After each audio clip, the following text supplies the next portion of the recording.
Filthy animals like you belong in cages, not courthouses.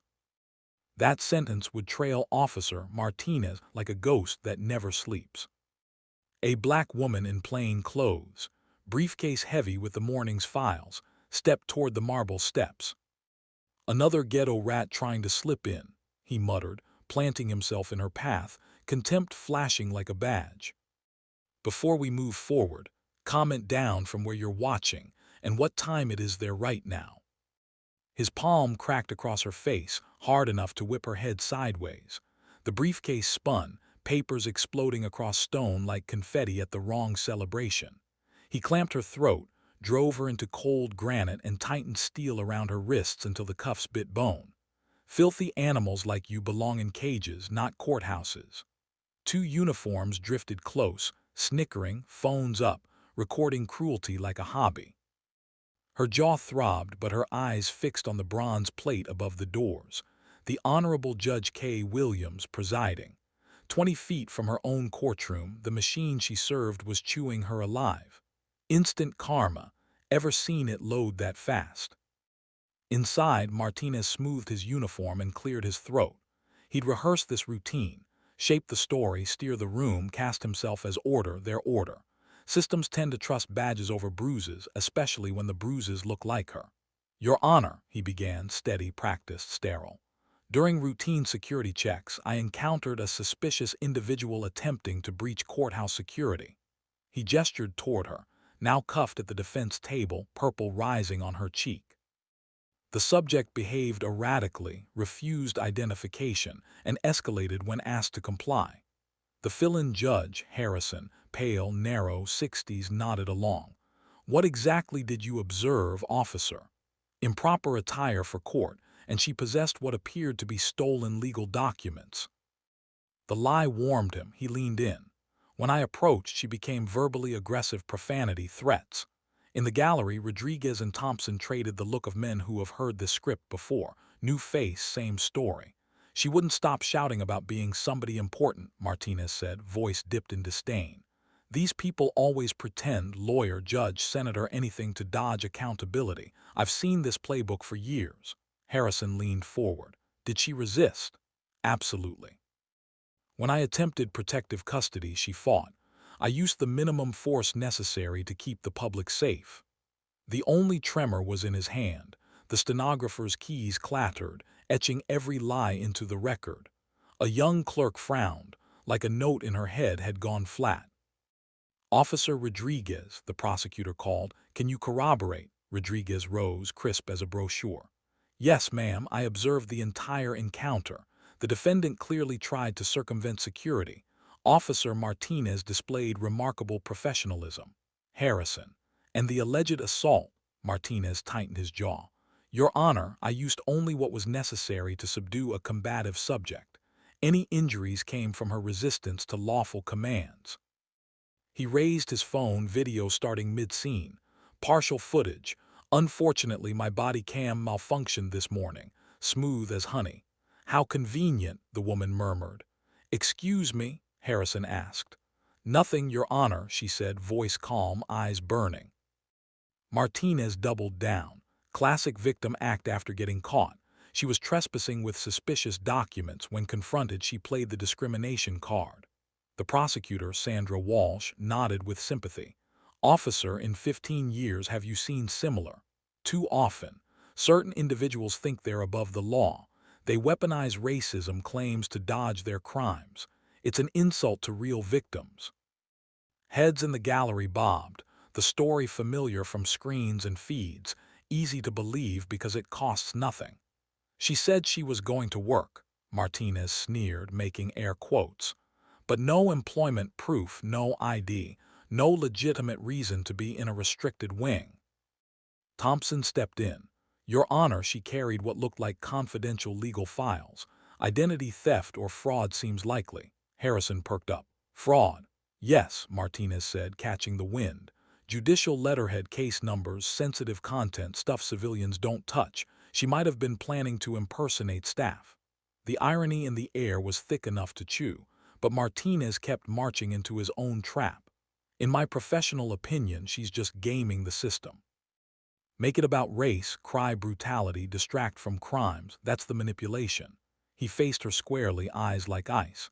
These people think they can just wander into any building, any courtroom, any space, get checked, and they scream discrimination. Not in my courthouse.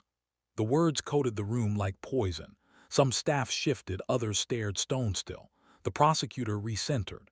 The state recommends charges, trespass, resisting, assault on an officer. The civil rights angle is a desperate tactic. Martinez allowed himself the small smile of a man who thinks gravity loves him. Another day, another win.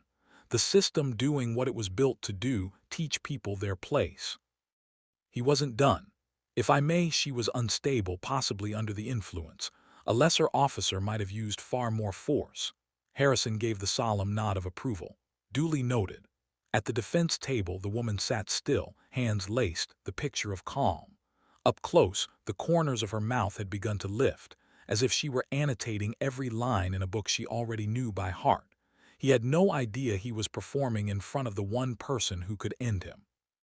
"Anything else, officer?" Harrison asked. Martinez squared his shoulders. "Only that incidents like this prove why strong law enforcement matters. Some people only respect authority when it arrives with force. She learned today that actions have consequences." The prophecy waited in the rafters. "The state rests," Walsh said, confident. "The record shows a pattern of criminal behavior and defiance." As Martinez stepped from the stand, he caught her eye and winked, dominance total. It was the last victory he would ever taste.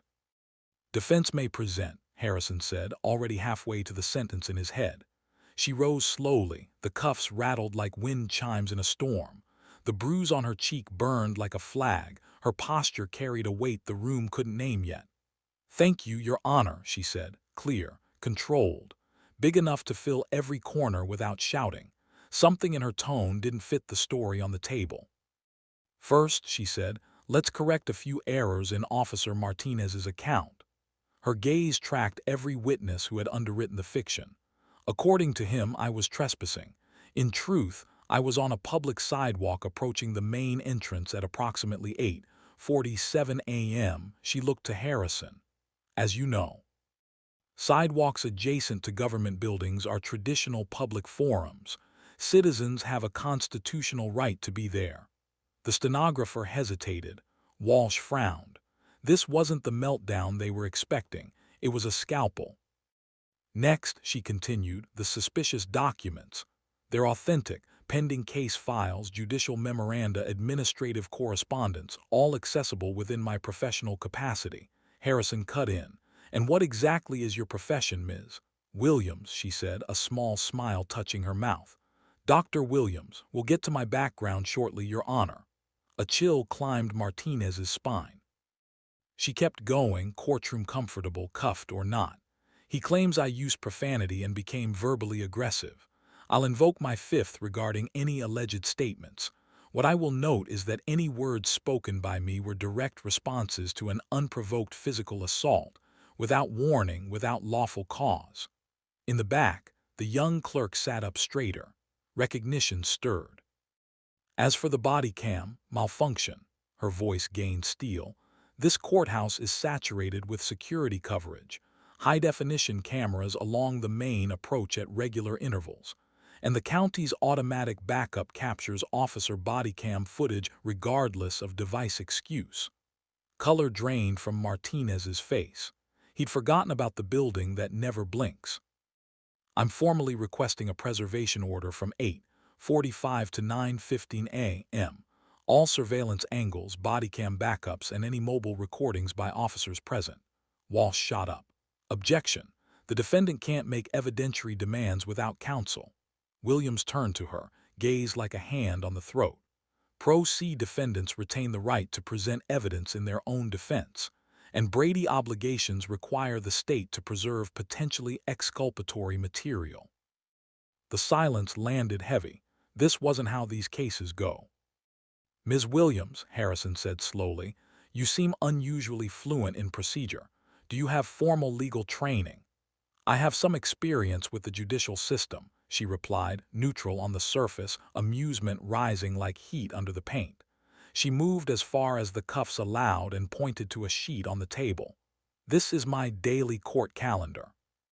It shows I was scheduled to appear in this building at 9:00 a.m. The bailiff, Henderson, a 12-year fixture, went very still, eyes filling with a recognition he did not want. "Officer Martinez claims I announced myself as someone important," she said. "I made no such claim. I attempted to show identification. He refused to look before initiating violence." She scanned the room, then slipped a hand into her jacket, slow, careful. "I still possess, despite the assault, documents establishing my identity and why I am here. My judicial parking pass, my access card keyed to chambers, and my official identification." Henderson stood abruptly, face pale. He'd seen that ID almost every day for 3 years. "Your Honor," Williams said softly, lifting a leather credential wallet. The gold seal gleamed even from the far row. "Perhaps we should recess and verify." The tone belonged to someone used to giving orders in court, not asking permission. Harrison stared at the wallet, then her face, then the bailiff, now nodding grimly. "Court will recess for 15 minutes, he rasped. The gavel fell, and the floor under Martinez began to move. 15 minutes later, the courthouse hummed like a live wire. In a holding room, Kesha sat calm while Bailiff Henderson's keys rattled like guilt in his hands. "Judge Williams," he whispered, voice breaking on the title. "Dear God, Judge Williams." She gave a faint nod. "It's all right, Henderson, you weren't part of this, but I need your help." "Anything, Your Honor." "Go to my chambers, quietly. Bring my black judicial robe, the one with the gold trim and—" Her gaze cut straight through him. "My gavel, the engraved one." He bolted. When the door clicked shut, the room settled into heartbeat silence. She closed her eyes, breath deep, and realigned herself with the gravity that never left her bones. 23 years on the bench, protector, defender, guardian. 15 minutes ago, she'd been reduced to a suspect in her own house of justice. Now she was gathering herself to take it back. Her phone buzzed, returned property. Texts stacked like sirens from her clerk, Janet. "Where are you? The Peterson hearing starts in 30 minutes. Kesha's reply was steady. "Tell them it's postponed. Clear my calendar. Something more important has come up." Then she scrolled to Chief Judge Margaret Carter. "Margaret, it's Kesha." "Kesha, thank God. We heard, are you all right?" "I've been better, but listen carefully. I need you to secure all surveillance footage from 8:45 to 9:15 a.m. Every angle, every camera. Store copies in separate locations." Pause. "Kesha, what happened?" "A police officer named Martinez just testified about how he heroically subdued a dangerous criminal this morning." Her voice sharpened to glass. "That dangerous criminal was me." The line went still. "Jesus Christ, should I call the FBI?" "Not yet, just make the calls. Pull every case Martinez's name appears on for the last 5 years. Review them all." Margaret's tone turned from shock to steel. "Consider it done, but Kesha, you can't preside over this. Conflict of interest." "Margaret," she said quietly, "in 10 minutes I'm walking back into that courtroom wearing my robe. He needs to understand exactly who he hit this morning." Henderson burst back in, breathless, clutching a garment bag and a small wooden box. "Your robes, Your Honor, and your gavel." She unzipped the bag. The black fabric poured out like a night sky ready to swallow daylight. As she slipped it on, authority settled over her shoulders again. The wooden box clicked open inside, her ceremonial gavel. "Justice is blind, but she sees all," the handle read. "When we return," she told Henderson, "announce me properly." "Yes, Your Honor, how should I?" "The Honorable Judge Kesha Williams presiding." She caught her reflection in a mirror. The bruise still burned on her cheek, but now it looked less like damage, more like proof. "When court resumes," she whispered, "Officer Martinez will learn what justice really means." "All rise." Henderson's voice boomed through the chamber doors, and the entire courtroom snapped to attention. The sound that followed would brand itself into history. "Court is now in session," he declared, the Honorable Judge Kesha Williams presiding. The room froze. Martinez went rigid. Judge Harrison looked as if the floor had dropped from under him. The prosecutor's jaw fell open. Kesha Williams stepped through the chamber door wearing her robes, gold trim catching the light. In her hand, the gavel that had sworn her in 23 years ago. She walked slowly to the bench, and sat. Her eyes swept the room, the faces that had mocked, the lies that had spread, the men who thought power was their birthright. "Officer Martinez," she said, her voice low, steady, absolute. "You may remain standing." The color drained from him, so fast it was, as if his soul had bled out. "Your Honor," Judge Harrison stammered, half rising. "We thank you for handling my courtroom during my delay," Kesha cut in cleanly. "You may return to your own docket." He nearly ran out, robes flaring behind him like a man chased by truth. She turned back to Martinez. "Approximately 2 hours ago, you testified under oath in this room. Do you recall your statement?" He could barely nod. "Then let me refresh you," she continued. "You said, and I quote, 'These people always claim to be lawyers, judges, senators, anything to avoid accountability.' Do you remember?" A tiny nod. "You also said I was another entitled activist looking for a payday, and that you had seen this playbook before. Accurate." The room was so silent you could hear the hum of the air vents. "And finally," her voice turned to ice, "you told this court that people like me need to learn their place and that actions have consequences. Do you remember that?" He nodded again, barely upright. Kesha pulled a tablet from beneath the bench. "Let's review some evidence." The screen flared to life, security footage from camera 7, main entrance. There she was, walking calmly toward the doors. There he was, blocking her path. Then his voice filled the courtroom again, the very line that had opened this nightmare. "Another ghetto rat trying to sneak in." Gasps. The slap, the grab, the cuffs, all in crystal clear HD. "Filthy animals like you belong in cages." His own words boomed off the marble. Jurors from other cases stood and walked out in disgust. "Officer Martinez," Kesha said, pausing the video, "do you see any verbal aggression from the defendant, any threats?" He was silent. "Now let's check your malfunctioning body cam." Swipe new file. Backup cloud recordings, upload every 60 seconds, remember. The footage played, his voice snarling, "This uppity thinks she can just walk into my courthouse. Time to teach a lesson." The gallery collectively flinched. Prosecutor Walsh was stuffing papers into a bag, face flushed. "Officers Rodriguez and Thompson," Kesha called without looking up, "you swore under oath that Officer Martinez acted with remarkable professionalism. Would you like to revise that statement?" Both men froze mid-step, already halfway to the door. Kesha advanced the video to the exact frame where Martinez's hand met her face. "There," she said quietly, "felony assault on a federal judge." The word federal hung like a noose.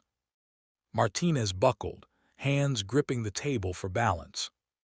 "But wait," her tone shifted almost casual, "there's more."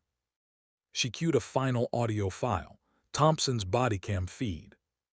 "Dude, really going off on this one," Thompson's voice said. "Think she's actually somebody important." Rodriguez laughed. "Nah, man, Martinez knows what he's doing, probably just another welfare queen." Laughter, then silence. Kesha set the tablet down. "Officer Martinez, you asked for employment verification." She gestured to the judicial seal behind her. "My name is Judge Kesha Williams. For 23 years, I've been the presiding judge of this courthouse. Every case you've testified in, every warrant you've signed ran through me." He whispered, I didn't know." You didn't know, she repeated. No, you didn't look. You saw a black woman and made your decision. She leaned forward, but there's something else you don't know. The room held its breath. For 6 months, I've been working with the FBI's Civil Rights Division on an investigation into this department's misconduct. And you just handed us perfect evidence on a silver platter. She lifted the gavel, the same one engraved with truth, and held it suspended. Officer Martinez, you were right about one thing. Actions have consequences. The gavel fell like thunder. Court recessed. When the gavel's echo finally bled into silence, the courthouse felt like it was holding its breath. 15 minutes later, that breath was still trapped, waiting. Then the chamber doors opened again, and Justice walked back in wearing a robe stitched with gold. Kesha Williams moved like a storm that had finally chosen its target.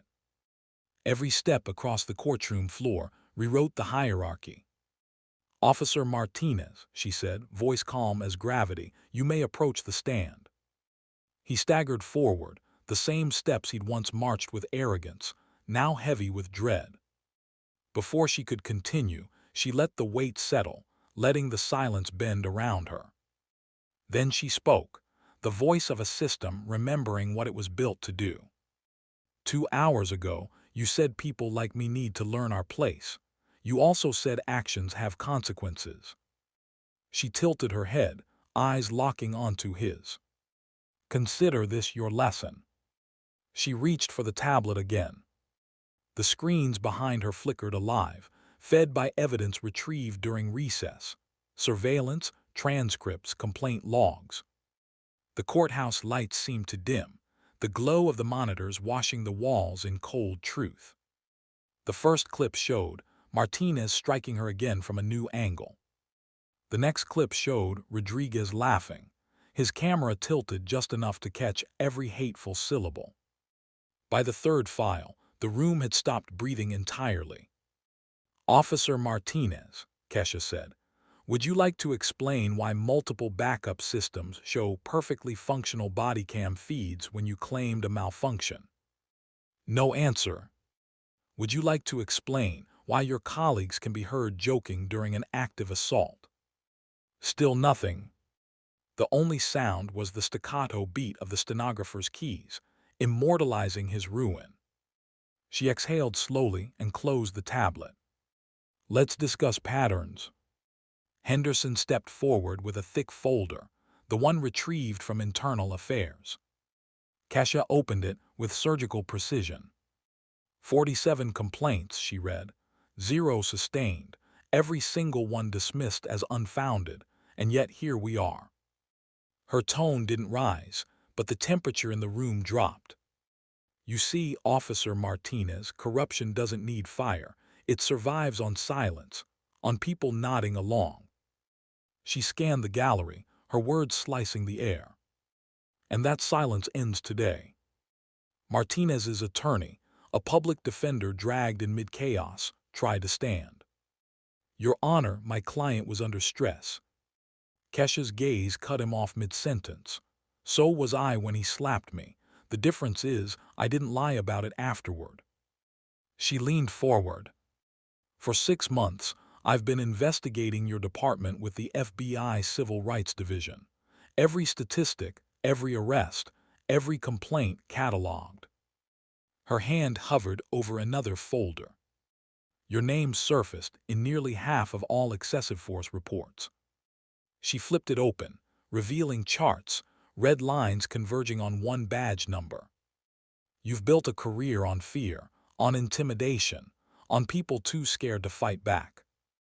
Then she said it, the line that would end his career. Officer Martinez, you didn't just assault a citizen. You assaulted a sitting federal judge in the execution of her duties.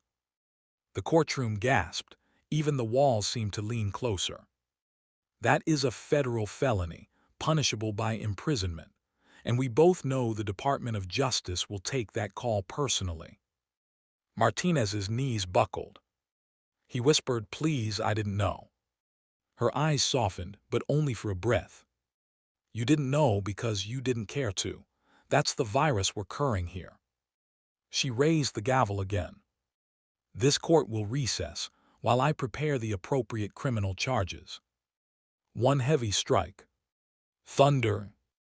The gallery erupted in murmurs, reporters rushing for exits, clerks whispering into phones, officers suddenly remembering other appointments.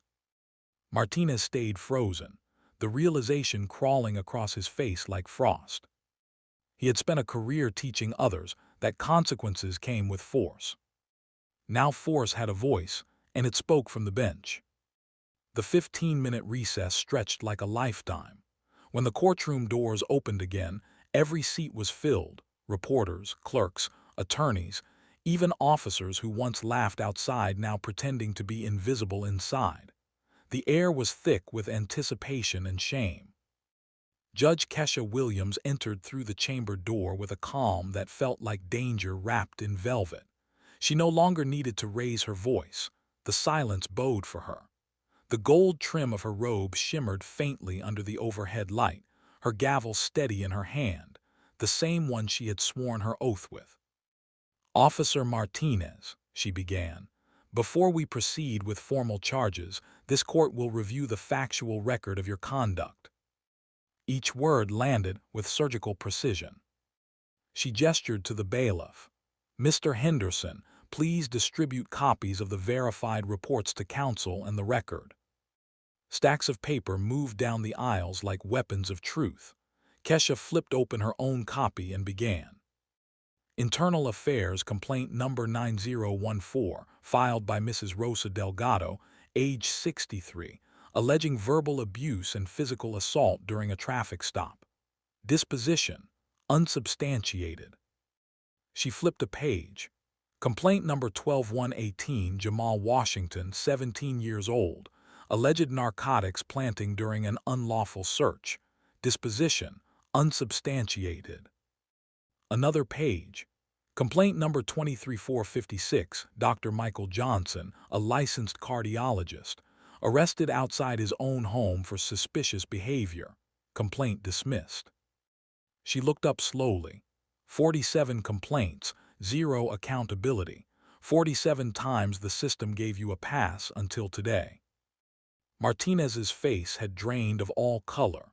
His attorney sat motionless, eyes flicking between the evidence and the exit like a man choosing between drowning or fire. Kesha motioned toward a digital screen behind her. The lights dimmed again. "Exhibit B," she said, "statistical overview of arrest patterns."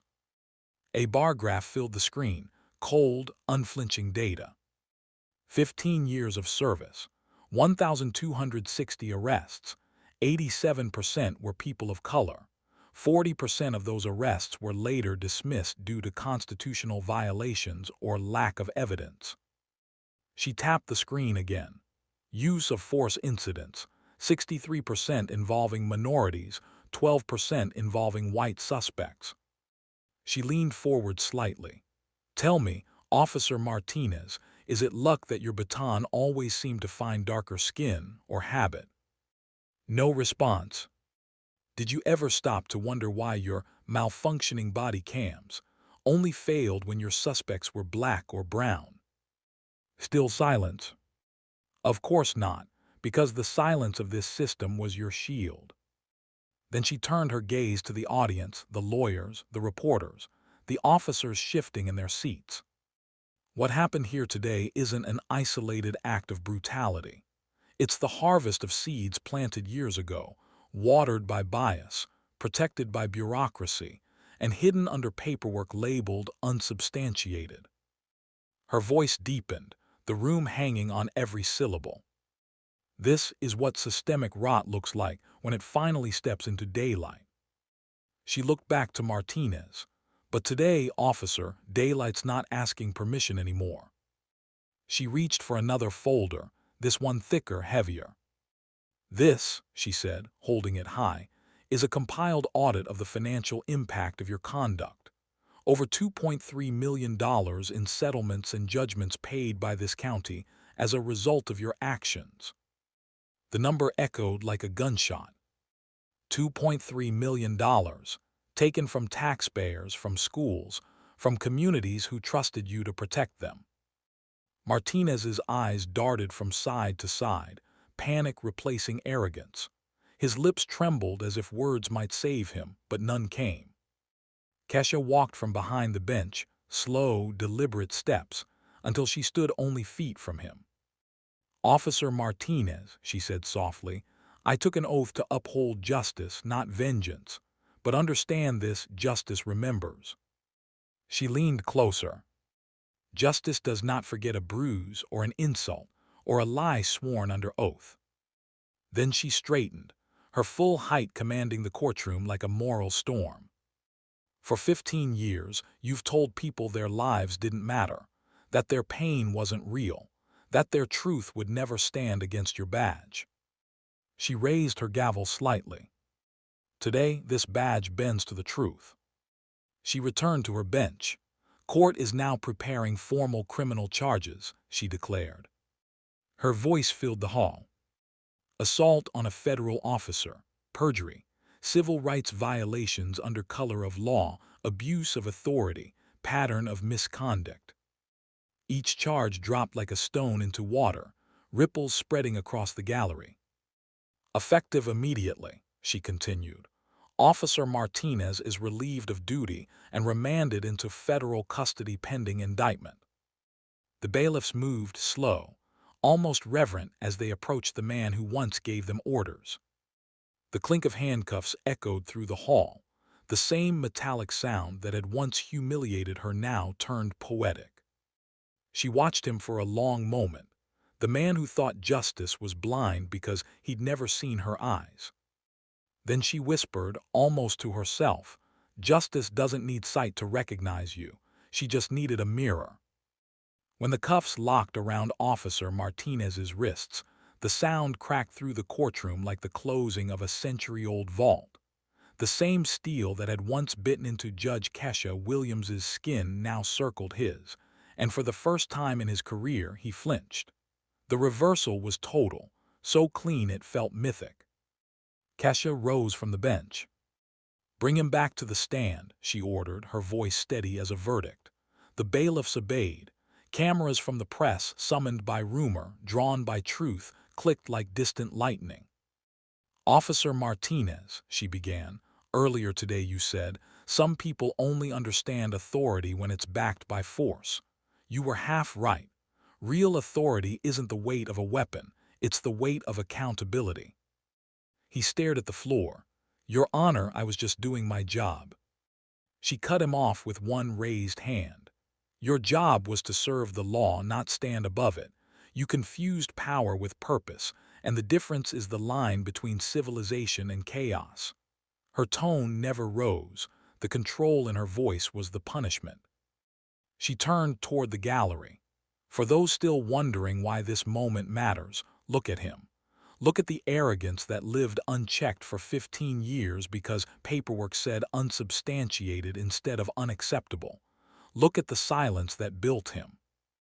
Then she faced Martinez again. "Tell this court, Officer Martinez, how many times did you lie exactly as you did today?" He opened his mouth, but nothing came out. "How many careers did you destroy with words smoother than your conscience?" Still silence. Kesha stepped closer until the air between them shrank to a single heartbeat. "And how many mothers' buried sons you swore were threats?" The question broke him. The proud officer folded in on himself, shoulders shaking, tears leaving clean tracks down a face that had never known consequence. I don't know," he whispered. "You should," she replied, "because the law remembers every name you forget." She signaled Henderson. The screen behind her changed again, this time to faces. Victims, dismissed defendants, families who'd filed complaints that went nowhere. A collage of the unheard. Their images glowed in the courtroom light like ghosts called to witness. Kesha's voice softened but never lost its edge. "These are the people who carried your mistakes. Today, they get to watch you carry them instead." She returned to the bench, opened a new folder and read. "Internal Affairs documentation confirms 47 formal complaints. This court accepts them all into the record. In addition, I'm admitting statistical evidence showing an 87% racial disparity in your arrests, verified by federal audit. She looked up. The pattern is criminal, the intent is clear. Martinez trembled, whispering something inaudible. Kesha leaned forward. Speak up, officer. I'm sorry.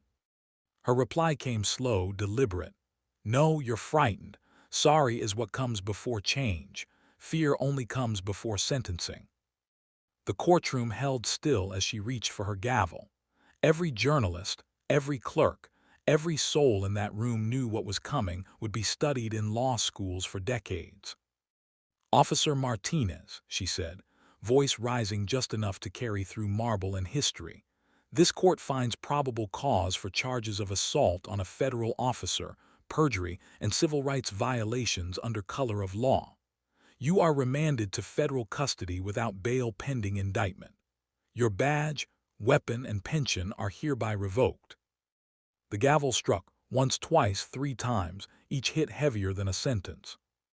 Martinez's knees buckled. The same bailiffs who once followed his orders now guided him toward the holding cell. Every camera in the room followed. Every spectator exhaled. The image, justice wearing bruises and robes, seared itself into public memory. Kesha stayed seated, gaze fixed on the door he'd been led through. Only when it shut did she speak again, almost to the empty space.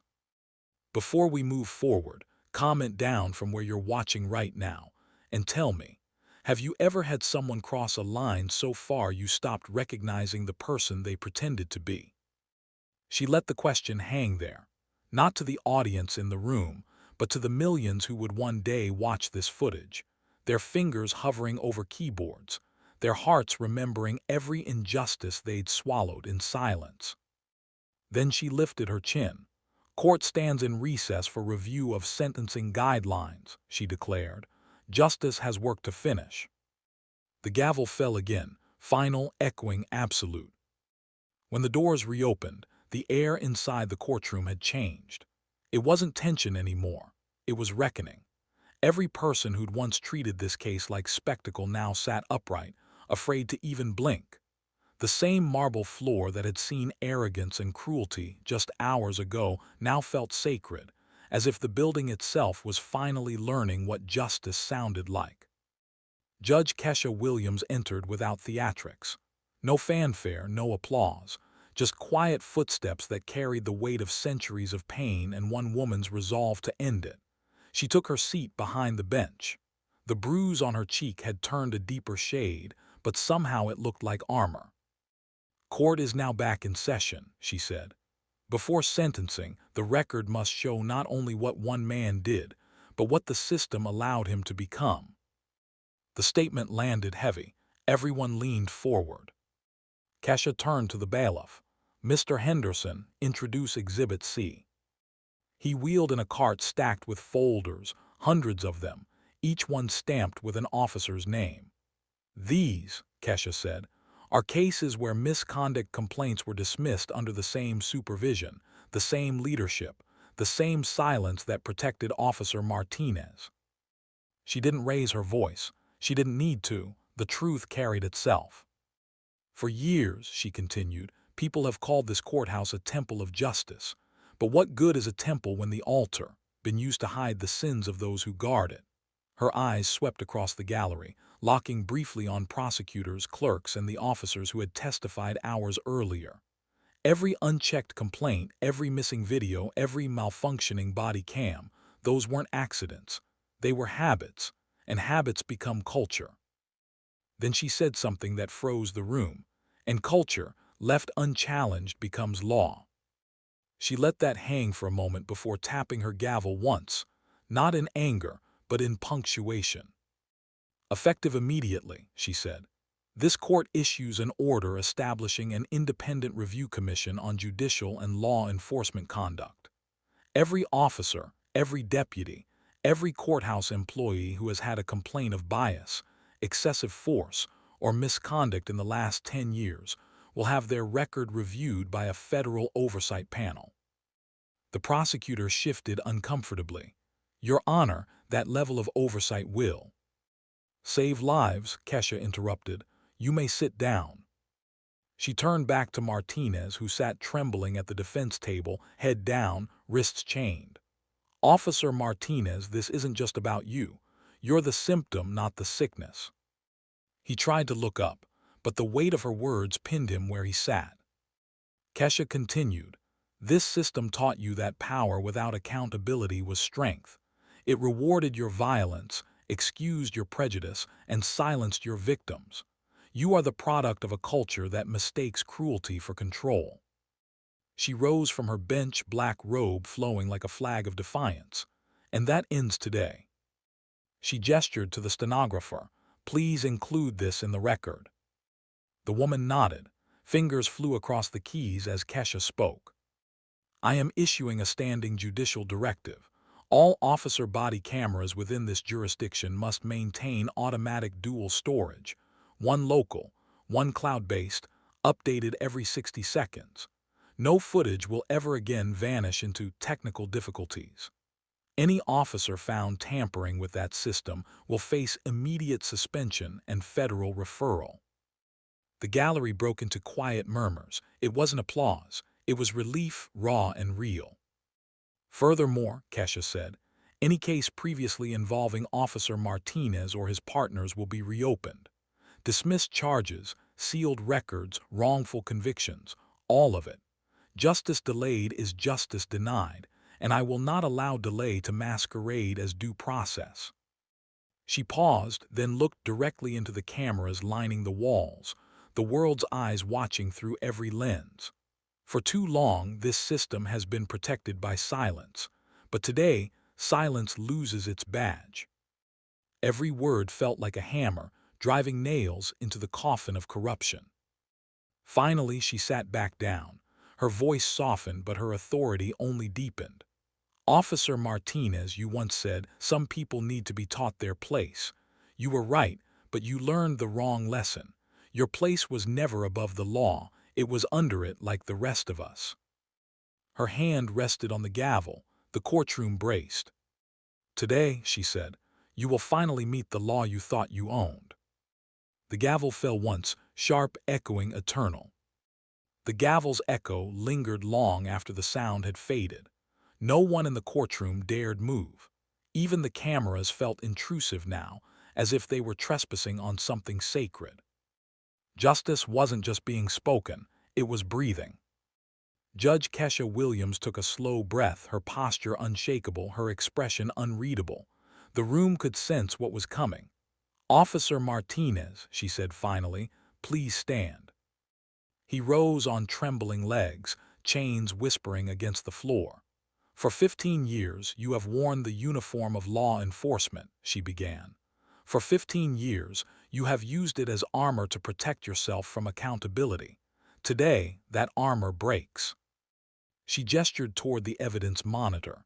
You were recorded calling a federal judge a filthy animal. You struck her. You handcuffed her. You lied about her under oath. You did this not as a moment of anger, but as a reflection of who you've allowed yourself to become. Your arrogance was not a spark. It was policy. Her eyes lifted toward the gallery, her voice steady and resonant. For everyone watching, understand this. Justice is not revenge. It is repair. And repair begins when we refuse to let rot hide behind ritual. Then she looked back at Martinez. You once told this court that actions have consequences. I agree. The silence in that second was thick enough to feel. Officer Martinez, you are hereby found guilty of assault on a federal officer, perjury, civil rights violations under color of law, and obstruction of justice. You will serve a sentence of 25 years in federal custody without the possibility of parole. The gavel came down, a thunderclap dressed as wood. Gasps broke from the gallery, followed by a hush that felt almost reverent. Martinez's knees buckled. His attorney steadied him, but his eyes had already gone hollow. For the first time, the man who thought he controlled fear was drowning in it. Judge Williams stood. But this ruling does not end with you, she said. It begins with what you exposed. She turned toward the courtroom like a general addressing her troops. Effective immediately, this courthouse will establish the Justice Integrity Board, a permanent review system for all officer conduct and judicial oversight.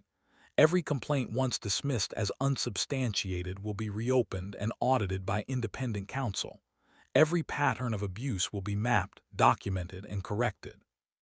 Her tone softened, but her words cut deeper, because justice is not a performance, it's maintenance. She lifted her gavel one more time. This court will also fund a community restitution program paid directly from police misconduct settlements. That money will build scholarships, housing, and small business grants in the neighborhoods that endured this department's failures. The people harmed will be the first to rebuild. Applause tried to rise, but Kesha raised her hand, silencing it with grace. "Don't clap," she said quietly. "Work." Every reporter, every clerk, every witness felt it. That final word wasn't for them. It was for history. As Martinez was escorted out, she looked at him one last time. "You asked me this morning if I knew my place," she said. "Now you know yours. My place is here, protecting the law. Your place is wherever the truth finally caught up." He looked back only once, and in that glance there was no hate, just the hollow awe of a man meeting the gravity of what he'd done. When the door closed behind him, Kesha exhaled, slowly, purposefully. The fight was far from over, but the tide had turned. Outside, the courthouse steps, where it all began, were crowded again. But this time there were no jeers, no arrogance, no violence. People stood quietly, holding signs that read "Justice found its voice." The morning sun struck the bronze plaque above the doors, the Honorable Judge K. Williams presiding.